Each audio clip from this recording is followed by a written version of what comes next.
నమస్తే, welcome to Telugu రాజ్యం. నేను సిరి. సిపిఐ నారాయణ గారు అయితే కొన్ని వ్యాఖ్యలు చేశారు ఏపీ డిప్యూటీ సీఎం పైన. ఎందుకు మరి ఇలాంటి వ్యాఖ్యలు చేశారు ఏంటి అనేది మనకు తెలియజేయడానికి మనతో పాటు ఉన్నారు ప్రముఖ సీనియర్ జర్నలిస్ట్ జగదేవ్ గారు. నమస్కారం సార్. నమస్తే సార్, ఇప్పుడు చూసుకున్నట్టయితే AP deputy CM Pawan Kalyan గారి మీద సిపిఐ నేత నారాయణ గారు కొన్ని కీలక వ్యాఖ్యలు చేశారు. అది ఎందుకు అంటారు?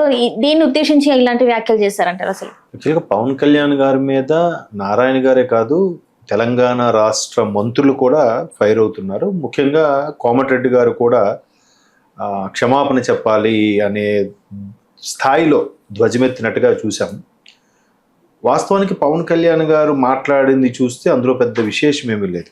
అంటే ఆయన రైతులను దృష్టిలో పెట్టుకొని ఒకప్పుడు ఎలా ఉండేది కోనసీమ, అంత పచ్చగా ఉండేది, పైగా కొబ్బరి చెట్లు కూడా చాలా ఏపుగా ఉండేవి. ఇప్పుడు వాటన్నిటికీ మొదలు కొబ్బరి మట్టలు ఉండే కొబ్బరి గెలలు కాస్తాయి కదా, అది ఊడిపోయి మోడి వారిపోయినట్టుగా ఉన్నాయి. నిజంగా మొండెం లేని తలలేని మొండెంలాగా కనిపిస్తుంది, చూస్తే బాధ అనిపిస్తుంది. అనే సందర్భంలో అసలు ఎవరి దిష్టి తగిలిందో ఏంటో, కలిసి ఉన్నప్పుడు బాగుండేది ఇప్పుడు లేదు అన్నట్టుగా ఆ సెన్స్లో వచ్చేలాగా, లేదా అసలు దానికి సందర్భం లేదు, క్యాజువల్గా మాట్లాడినట్టు అనిపించింది.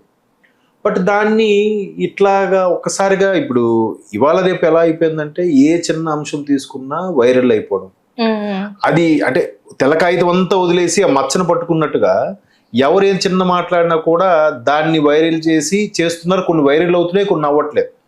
లక్కీగా కొన్ని క్లిక్ అవుతున్నాయి, కొన్ని అవ్వట్లేదు. లక్కీగా కొన్ని వ్యూస్ బాగా వస్తున్నాయి, కొన్ని రావట్లేదు. సో అట్లాగా ఒక పార్టీ ఉంటుంది కదా, కేవలం దాని మీద బతికి ఆ వ్యూస్ మీద వచ్చిన డబ్బులతోనే బతుకు జీవనం సాగించే కొన్ని ఉంటాయిగా, ఎల్లో మీడియా టైపు, అలాంటివి క్యాప్చర్ చేసి వెంటనే ట్రోల్స్ చేయడం. ఇది బాగా వైరల్ అవుతుందబ్బా, ఈడే చేసి మళ్ళీ వైరల్ అవుతుందబ్బా అంటాడు. అలాంటి సందర్భాల్లో ఇక్కడ పవన్ కళ్యాణ్ గారు మాట్లాడిన దాన్ని వక్రీకరించారు అనేదే నా అభిప్రాయం. అంటే నేనేది పవన్ కళ్యాణ్ గారు ఫ్యానో లేదా జనసేన కార్యకర్తగా చెప్పట్లేదు, జనరల్గా ఉండే విషయం మీద. మరోవైపు నిజంగా పవన్ కళ్యాణ్ గారి తప్పుగా మాట్లాడితే ఒకవైపు బీజేపీ, బీఆర్ఎస్ వీళ్ళు కూడా మాట్లాడాలిగా. తెలంగాణకు సంబంధించిన బీజేపీ వర్గాన్ని వాళ్ళు ఎవరు మాట్లాడట్లేదే, కేవలం కాంగ్రెస్ వాళ్ళు ఎందుకు మాట్లాడుతున్నారు? సో ఎందుకు కాంగ్రెస్ మంత్రులు ఎంతగా విభేదిస్తున్నారు? అంటే తప్పు పదజాలం ఏమైనా ఉందా? లేదు. అలా అనుకుంటే అంతకుముందు ఉద్యమం సమయంలో కేటీఆర్ గారి, హరీష్ రావు గారు కానీ చాలా దుర్భాషలాడే సందర్భాలు కూడా ఉన్నాయి. పైపెచ్చు ఎలా మాట్లాడారంటే, నువ్వేనా ఆంధ్రోడువా, నువ్వు పట్టుకున్నట్టు దిగు అని కూడా మాట్లాడారు. తర్వాత బీఆర్ఎస్ గవర్నమెంట్ వచ్చి తెలంగాణ వచ్చిన తర్వాత కూడా కేటీఆర్ గారు ఒక సందర్భంలో ఎగ్జాంపుల్గా చెప్తూ, అక్కడ జగన్మోహన్ రెడ్డి గారు ప్రభుత్వం ఉన్నప్పుడు ఈ మధ్యకాలంలో సంక్రాంతికి నా మిత్రుడు ఒకడు సొంతూరు వెళ్ళాడు, అక్కడ ఉండలేక 2 రోజులకే వచ్చేసాడు. ఏమంటే అక్కడ పవర్ ఉండట్లేదు, రోడ్లు చూస్తే సరిగ్గా లేవు, చాలా దారుణంగా ఉంది ఆ రాష్ట్రంలో పరిస్థితి అని చెప్పాడు. ఆయన పేరెత్తకపోయినా సంక్రాంతికి ఊర్లు వెళ్ళే వాళ్ళు ఎక్కడుంటారు? అటుపక్క మహారాష్ట్ర సంక్రాంతి చేసుకోరు, కర్ణాటక సంక్రాంతి చేసుకోరు, అటు ఛత్తీస్గఢ్ సంక్రాంతి చేసుకోరు. సంక్రాంతి చేసుకునే రాష్ట్రం ఏది? ఆంధ్రప్రదేశ్. అతిపెద్ద పండుగ దానికి. సో మరి ఇల్లు వచ్చారని ప్రస్తావించినప్పుడు అప్పుడు జగన్మోహన్ రెడ్డి గారి ప్రభుత్వం ఉంది అక్కడ, వాళ్ళేం పెద్దగా తప్పు పట్టలేదే. జగన్మోహన్ రెడ్డి గారి మంత్రులు మాట్లాడితే రజనీకాంత్ గారు లాంటి వాళ్ళని కూడా విమర్శించే మనుషులు అప్పుడేం తప్పు పట్టలే. ఈవెన్ అప్పుడు ప్రతిపక్షంలో టీడీపీ వాళ్ళు కూడా క్యాజువల్గా రాష్ట్ర పరిస్థితి అలా ఉంది అన్నట్టుగా అనుకున్నారే తప్ప ఎవరు దాన్ని పెద్ద భూతద్దను చేసి దాన్ని కాస్త రాజకీయంగా వాడుకుందామని, మనుషుల మధ్య విద్వేషాలు రెచ్చగొట్టొద్దు అని ఈ కాన్సెప్ట్ ఎందుకు వచ్చింది? ఆయన అన్ని దానికి ఎవరి దిష్టి తగిలిందో ఎలా అయిపోయింది అంటే ఖచ్చితంగా వీళ్ళ దిష్టే తగిలింది అని అనుకోవడం ఎందుకు? పేరెత్తాడా, మీ ఊరెత్తాడా? కాదు కదా. సో మా దిష్టే తగిలిందంటే పుచ్చకాయలు దొంగ భుజాలు తడుపుకున్నారా మీరు, లేదా మీరే దిష్టి తగిలించారా అనే సెన్స్లో మాట్లాడతారు కొందరు. సో కాబట్టి ఆయన మాట్లాడిన దాని మీద మళ్ళీ జనసేన పార్టీ కూడా వివరణ ఇచ్చింది. పవన్ కళ్యాణ్ గారు అన్న పూర్తి వీడియో చూడండి. ఇప్పుడు జనరల్గా ఈ మధ్యన వైరల్ అయ్యే అంశాలు ఏంటంటే ఆయన ఎంతవరకు మాట్లాడతాడో అది పెడుతున్నారు, తర్వాత మాట్లాడింది చూపించట్లే, కట్ చేసేస్తున్నారు. అది షార్ట్స్లో 1 minute 1.5 minute వీడియోలో పెట్టడం, వైరల్ చేసుకోవడం ఇట్లా అవుతుంది. మరి దాంట్లో వాళ్ళకి ఆనందం ఏమొస్తుందో నాకు తెలియదు కానీ. సో అట్లాగా జరుగుతున్న నేపథ్యంలో సిపిఐ నారాయణ గారు మాట్లాడడం కూడా నాకు ఆశ్చర్యం. జనరల్గా ఎక్కువగా మాట్లాడు ఎప్పుడో సిపిఎం వాళ్ళ యొక్క మనుగడ కూడా చాలా ఇబ్బందికర పరిస్థితిలో ఉంది. రీసెంట్గా మావోయిస్టులు, లొంగుబాట్లు, ఈ ప్రక్రియలను కూడా ఎక్కడ వీళ్ళు అలికిడి లేదు, ఒక విధంగా ఎక్కడ మాట్లాడలేదు. సో మాట్లాడితే దాని మీద మాట్లాడాలి తప్ప దీని మీద మాట్లాడడం ఎంతవరకు కరెక్ట్ అనేది చూస్తే గతంలో సిపిఐ నారాయణ గారు నాగార్జున గారి గురించి కూడా చాలా దారుణమైన కామెంట్స్ చేశారు. బిగ్ బాస్ కూడా ఎవరు ఇప్పుడు ఆయన నారాయణ గారు అనే మాట ఏంటి, ఒక రాజకీయాల్లో ఉన్న వ్యక్తి ఇట్లాంటి దిష్టి తగిలింది ఎలాంటి మాటలు మాట్లాడొద్దు అంటే రాజకీయాల్లో ఉండవాడికి దైవభక్తి ఉండకూడదా? అంటే ఇప్పుడు నారాయణ గారు అనేది ఏంటంటే రెండు రాష్ట్రాల మధ్య ఇప్పుడు రాష్ట్రాల పరంగా విడిపోయినా కూడా మనుషులు మాత్రం కలిసి ఉంటున్నారు కదా, కానీ ఈ వ్యాఖ్యలు మాత్రం ఖచ్చితంగా డిస్టర్బెన్స్ ని క్రియేట్ చేస్తున్నాయి అంటున్నారు. మరి అలా అంటే ఇప్పటికి దిష్టి బొమ్మ దహనాలు తెలంగాణ వ్యాప్తంగా ధర్నాలు అవ్వాలి కదమ్మా.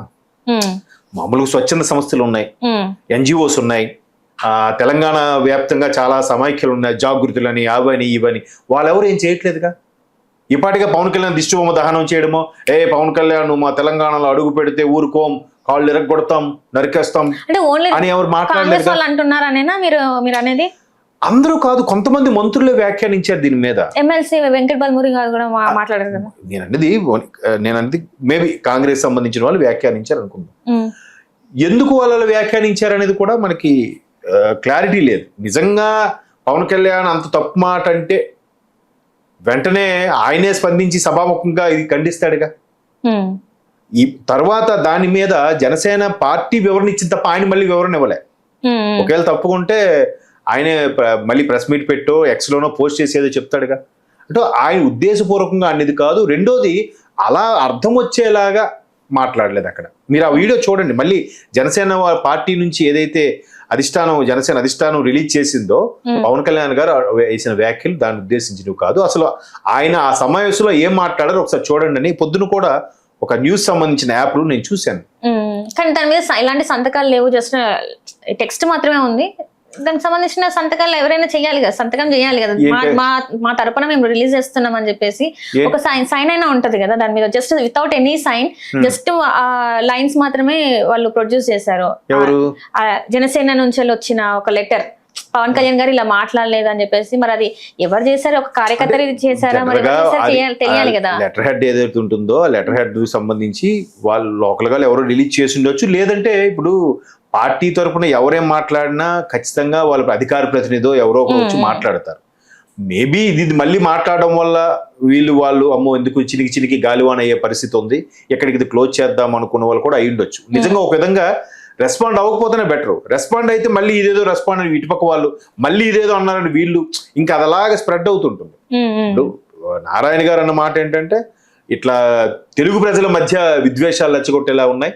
పైపెచ్చు ఇంకో మాట నాకు ఎక్కడ నవ్వు అనిపించింది అంటే, రాజకీయాల్లో ఉండేవారు దిష్టి అనే పదం వాడకూడదు, సనాతన ధర్మం అంటే సనాతన ధర్మాన్ని చూసుకోమనండి, రాజకీయాలను చూసుకోమనండి, రెండు ఒకసారి. అంటే దేవుణ్ణి నమ్మేవాడు దైవభక్తి ఉన్నవాడు రాజకీయాల్లో ఉండకూడదా? అంటే ఆయన కామెంట్స్ అలా ఉన్నాయి. దైవభక్తి ఉన్నవాడు రాజకీయాల్లో ఉండకూడదు, బట్ ఉన్నా ఇలాంటి కామెంట్స్ చేయకూడదు అనేది ఆయన యొక్క ప్రెస్ మీట్లో ఒక ప్రధాన ఉద్దేశం. మరి ఆయన అభిప్రాయం అంటే జనరల్గా మావోయిస్ట్కి సంబంధించి కానీ లేదా కమ్యూనిస్ట్ భావజాలం ఉన్న వాళ్ళు కానీ దేవుణ్ణి పెద్దగా నమ్మరని అంటుంటారు. ఎవరిష్టం వాళ్ళది. కొంతమంది అందులో కూడా మాలలు వేసుకున్న వాళ్ళని కొంతమంది చూశాను, వాళ్ళకి సానుభూతి పరులను కానీ వాళ్ళు ఎవరి అభిప్రాయం వాళ్ళది కదా. ఒకడు రాయిని మొక్కుతాడు, ఒకడు రప్పన మొక్కుతాడు, ఒకడు కళ్ళెదుట ఉన్న తల్లిదండ్రులే దైవం అని కూడా అనుకోని ఉన్నారు. సో ఇట్లాంటి భావజాలం ఉన్నవాడు రాజకీయాల్లో ఉండకూడదు అనేది కూడా తప్పు. అలాగేం లేదు కదా, ఉండొచ్చు. అంటే భక్తి ఉన్నప్పుడు రాజకీయాల్లో ఉండకూడదా? ఇప్పుడు అక్కడ ఆయన కామెంట్స్ చూస్తే మనం భక్తి ఉన్నవాడు సనాతన ధర్మం వైపు వెళ్ళాలి కానీ రాజకీయాల్లోకి ఎందుకు వచ్చారని కూడా అన్నారు. మేబీ జనరల్గా ఆయన ఎప్పుడు ఆయన పూర్తి స్టేట్మెంట్ కూడా చూసి ఉండరు. పక్కన వాళ్ళు ఎవరో చెప్తే దానికి అనుగుణంగా ఆయన కామెంట్స్ చేసి ఉండొచ్చు. చేయాలి అన్నారా, దాన్ని ఖండిద్దాంలే అని చెప్పి ఈయన ప్రెస్ మీట్ పెట్టి ఖండించవచ్చు. ఆయన పూర్తిగా ఏమన్నారో అన్నది ఎంతవరకు లేదు.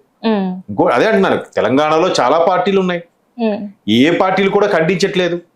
అలాగే ప్రభుత్వం తరపున కూడా అందరూ మాట్లాడట్లేదు, ఒకరిద్దరు మాట్లాడుతున్నారు. అంటే కపుల్ ఆఫ్ మెంబర్స్ మాత్రం. అంటే జడ్చర్ల ఎమ్మెల్యే అనిరుద్ రెడ్డి రెస్పాండ్ అయ్యారు. ఫస్ట్ రెస్పాండ్ అయింది ఆయన అనిరుద్ రెడ్డి గారు రెస్పాండ్ అయ్యారు. ఆ తర్వాత కోమటిరెడ్డి వెంకటరెడ్డి గారు రెస్పాండ్ అయినా, ఆ తర్వాత వెంకట బల్మూరి గారు రెస్పాండ్ అయ్యారు.